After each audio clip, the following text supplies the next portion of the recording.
শুরু হচ্ছে রামায়ণের কাহিনী, এক মহাকাব্য যা যুগ যুগ ধরে মানুষকে শিখিয়েছে ধর্ম, সত্য আর আদর্শের পথ।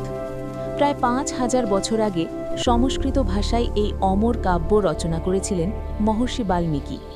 কিন্তু খুব কম মানুষই জানে এই মহান ঋষির জীবন শুরু হয়েছিল এক ভয়ঙ্কর দস্যু হিসেবে। তার নাম ছিল রত্নাকর। অরণ্যের পথে পথিক লুট করাই ছিল তার জীবিকা।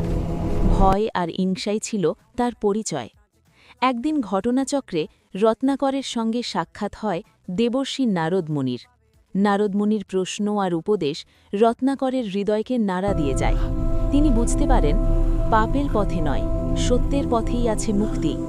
নারদ মুনির নির্দেশে রত্নাকর ত্যাগ করেন দস্যুবৃত্তি। তিনি একাগ্রচিত্তে শুরু করেন রাম রাম নাম জপ। দীর্ঘ সাধনা আর তপস্যার ফলে একদিন সেই দস্যু রত্নাকরই পরিণত হন এক মহান ঋষিতে। তিনি হয়ে ওঠেন মহর্ষি বাল্মীকি। আর তার কলম থেকেই জন্ম নেয় ধর্ম, ভক্তি আর মানবতার অমর কাহিনী, শ্রী রামায়ণ।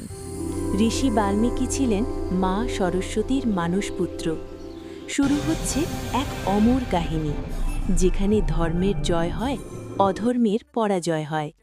এই হল রামায়ণ, সত্য, ত্যাগ আর আদর্শের পথ চলার গল্প, যে কাহিনী যুগ যুগ ধরে মানুষকে দেখিয়েছে কিভাবে মানুষ হয়ে দেবতা হওয়া যায়।